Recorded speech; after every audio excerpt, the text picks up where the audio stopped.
Hola a todos, soy Ismael García Villarejo con la producción de José Jiménez y la realización de Covadonga La Cruz Camblor, y esto es Finanzas.com al cierre del 13 de diciembre.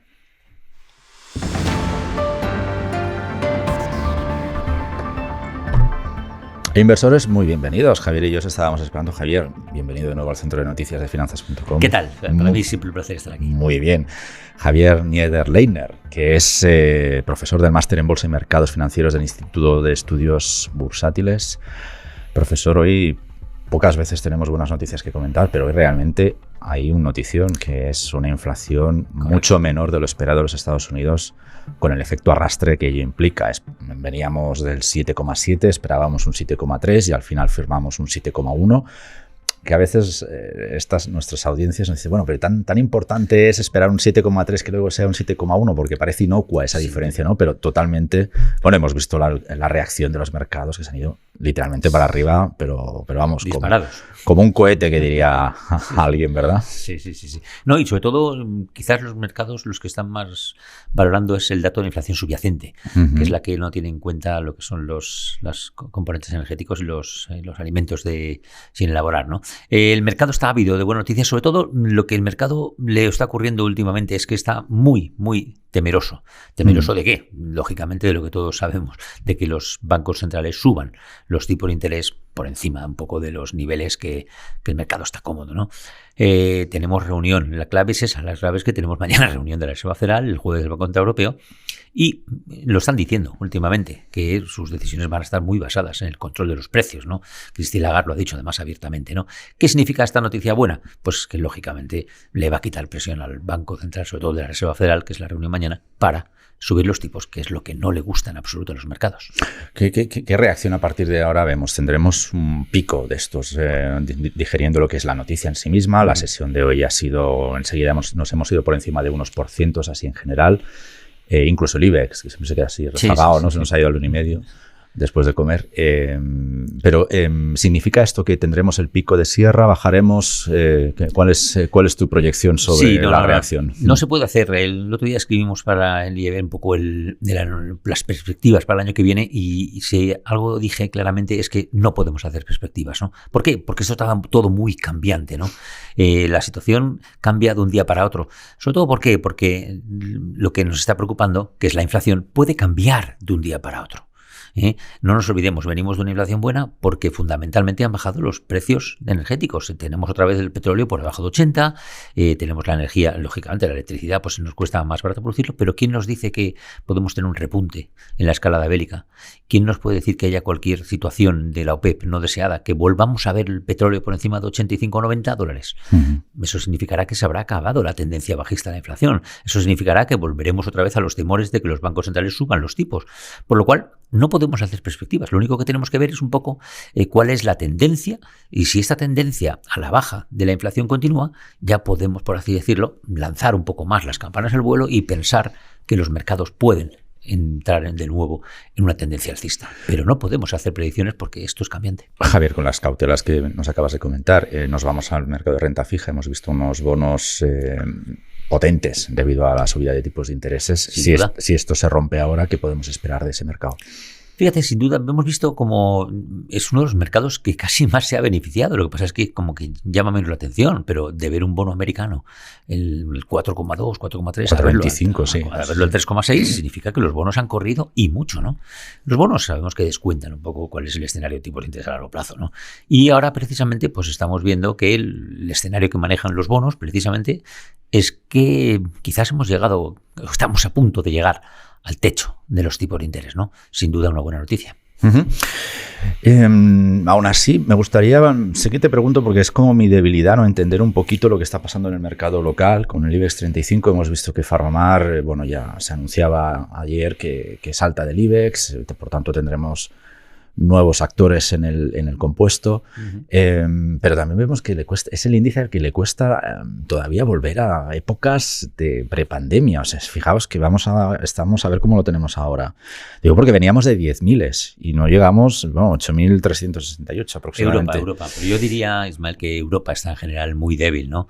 Europa es la que quizás está más temerosa. Mal de todos. Sí, pero sobre todo por eso, porque estamos nosotros muy dependientes del precio de la energía. Dependemos de demasiado de lo que es todo el tema ucraniano, ¿no? Todo el petróleo ruso, el gas ucraniano, etcétera, etcétera. Mientras que a Estados Unidos no le afecta apenas. Estados Unidos es casi, tiene autosuficiencia en petróleo, también es un gran productor de gas. Quizás le afecta menos, le afecta esto muchísimo más a Europa, ¿no? Hoy mismo hemos visto la inflación alemana, seguimos en el 10%. Esto es tremendo, ¿no? España, bueno, en España tenemos nuestras cosas, ¿no? Como siempre. Tenemos una inestabilidad política que desde fuera lo están viendo, diciendo, ¿pero qué está pasando aquí? La gente se piensa que los inversores internacionales son ciegos. Para nada. ¿Les preocupa las últimas decisiones en relación, por ejemplo, al Tribunal Constitucional? Todo lo que tenga que ver con este especie de punto de iliberalidad, a ver si lo digo bien, que parece que está calando desde hace unos días, ¿no? Con estas decisiones que está promulgando la Moncloa. Sí. Todo esto, vemos ahí, percibís cierta, inquietud, no sé si es la palabra, pero como mínimo os trasladan que empieza a ser problemático esto. Pero ese no es. Eso es un punto, pero eso no es lo que más le preocupa a los inversores. Lo que más le preocupa a las estaciones es la inestabilidad jurídica. No puede ser que te diga un tío que de repente le va a grabar un 33%. Por los impuestos, por ejemplo. No por ejemplo, lo que ha pasado con los... Claro. Pero ¿cómo vas a establecer una inversión en España si te van a cambiar las reglas de juego de aquí a mañana? Claro. Eso es lo que los inversores no quieren. Los inversores quieren una estabilidad jurídica, que sabes que cuando entras a invertir en un país hay unas reglas de juego, pero aquí no. Aquí te las cambian de la noche a la mañana. Ahora este impuestazo, ahora no sé cuántos, ahora metemos no sé qué, ahora grabamos no sé cuántos. Claro, tú eres un inversor internacional y dices, ¿yo voy a invertir en España? Pues si me lo van a cambiar la regla de juego, ahora meter a no sé qué, ahora cuando según les dé. Y eso es lo que no les gusta a los inversores nacionales y por eso no están depositando su confianza en España. Hoy, de hecho, el sector de la distribución se desayunaba viendo los programas matutinos con el anuncio de un 33% sobre impuestos para los supermercados, que no sabemos exactamente ni siquiera lo que van a grabar, pero el anuncio está hecho, ¿no? Está hecho. Es el hecho de grabar. Y un 33% no menos. El mínimo interprofesional. Somos el país que más ha subido el impuesto, el salario mínimo interprofesional de toda Europa. Entonces, claro, eso a un inversor extranjero, pues no le ahuyenta claramente. Déjame que te pregunte por estas recomposiciones, volviendo al IBEX, y vamos quizá, haciendo el embudo ¿no? de lo global a lo local. No quiero perder la oportunidad, Javier, ya que estás por aquí, de preguntarte por PharmaMar, porque sabemos que hay valores a los que les impulsa, de hecho, salir del IBEX. PharmaMar ha sido, aunque lleva un año que firma, pues una revalorización interesante, creo que está sobre el 14%, si no me falla la memoria. Ha llegado a tener, según incluso el momento temporal que analicemos, está en 20 y picos. Pero sí es verdad que se mueve mucho en base a las noticias buenas o malas que vaya sacando y no hay una tendencia clara ahí. ¿Es PharmaMar de estas típicas empresas que se pueden beneficiar de estar fuera de la exposición del IBEX 35 y tener una performance más calmada? Sí, pero yo creo que PharmaMar, en este caso específico, no. Nunca. Porque es lo que nosotros llamamos, en el buen sentido de la palabra, un valor veleta. No es un valor casino, es un valor veleta. ¿Qué significa? Que se mueve según el viento que sople, ¿no? ¿Qué significa esto? Significa que de repente sale una buena noticia de un compuesto que han autorizado en Estados Unidos, ¡boom!, vuela. En Europa ha presentado un fármaco que no le va bien, le han autorizado, ¡boom!, para abajo. Es muy volátil, ¿no? Que estar fuera del IBEX no le va a quitar esa dosis de volatilidad. Pero ¿eso es bueno o es malo? Ni bueno ni malo por sí mismo, ¿no? Es que no puede ser bueno ni malo. No puede ser ni bueno. Es bueno o malo para los directivos que conocen como a las investigaciones, pero no van a hacerlo porque lógicamente sería información confidencial. Pero yo que imaginemos que fuera un inversor de PharmaMar, que estoy cruzando los dedos a ver si el fármaco es bueno, o cruzamos los dedos porque el fármaco va a ser malo. Entonces, ¿cómo voy a soportar yo esa tensión? Yo no puedo. Cuando ya PharmaMar esté de alguna manera en velocidad de crucero, es decir, ya tenga una serie de fármacos autorizados, se ha demostrado que es muy útil para el cáncer de no sé dónde, etcétera, etcétera, entonces yo sí que me concentraré en PharmaMar. Pero un valor que continuamente nos está dando noticias sobre desarrollos de distintos fármacos es, como digo yo, no apto para cardíacos, ¿no? Entonces yo creo que hay valores, hombre, si el que le guste los sobresaltos, pues sin duda es un valor adecuado, pero desde luego no quiero sufrir esos vaivenes, ¿no? Te cambio la pregunta, vamos a por el sentido contrario. Logista entra al IBEX 35. Claro, todo lo contrario, es un valor absolutamente estable. No tiene grandes noticias, simplemente lo que está haciendo es beneficiarse de un entorno donde la logística, nunca mejor dicho, está siendo uno de los sectores punteros. ¿Por qué? Porque con todo el auge de todo el comercio online, etcétera, etcétera, Logista está distribuyendo sin sobresaltos. Simplemente está en un sector que le está beneficiando muchísimo el actual entorno económico. Uh-huh. Profesor, nos has comentado hace unos minutillos que no te atrevías a dejar, y mucho menos por escrito, previsiones sobre lo que va a pasar en el 23.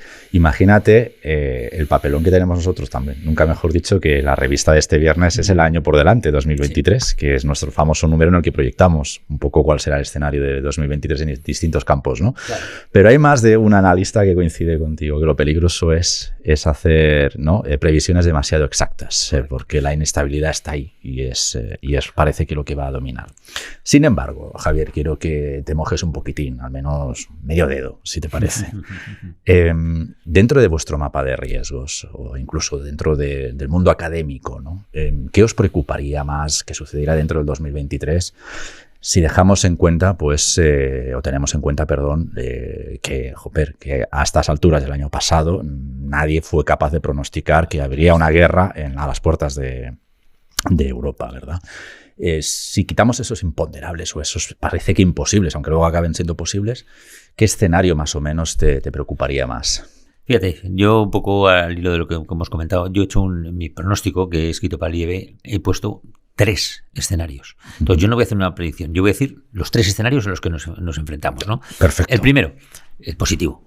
La guerra, llegan a un acuerdo, Putin ve que se retira. Alto el fuego, pum, bla, bla, bla. ¿Qué significaría esto? Significaría claramente que los precios de las energías empezarían a bajar, los precios de determinados alimentos, cereales sobre todo, empezarían a bajar, y veríamos como esta tendencia que hemos empezado hoy con la inflación volvería a su ser. Y estaríamos hablando de inflaciones del 2-3%, lo que significaría en un futuro no muy lejano que incluso los bancos centrales empezaran a bajar los tipos.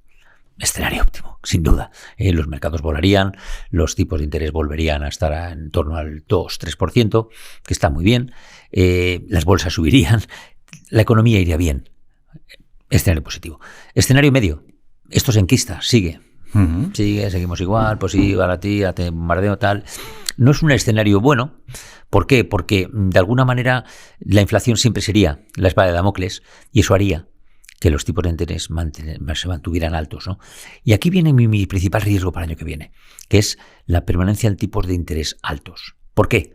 Porque eso hace que, de alguna manera, todas las hipotecas que aún faltaban por renovar, que están renovándose, se van a renovar a tipos altos. Uh-huh. ¿Y eso qué va a significar? Va a significar fundamentalmente una bajada muy importante en la renta disponible de los ciudadanos.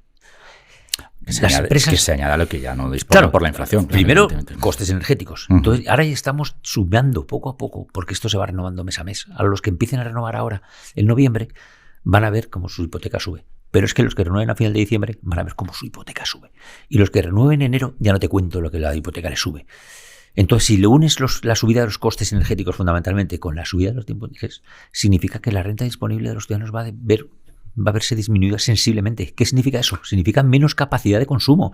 Y menos capacidad de consumo significa que muchas empresas lo van a pasar mal porque la gente no va a consumir. Uh-huh. Entonces, si eso se enquista, poco a poco va a haber muchas empresas que van a ir cerrando tristemente porque la gente no consume. Empezando por el sector ocio, empezando por lo que le llamo yo los sectores de segunda necesidad. ¿Cómo interpretas, Javier? De hecho, desde fuera, ¿no?, del ámbito económico y financiero, incluso a mí cuando me toca actuar fuera de finanzas.com, ¿no?, también me lo preguntan. ¿Cómo valoras el hecho, estas puntas de consumo que estamos viendo ahora en el puente último que acabamos de pasar, las proyecciones de ventas para la campaña de Navidad, el verano anterior, que fue de locos?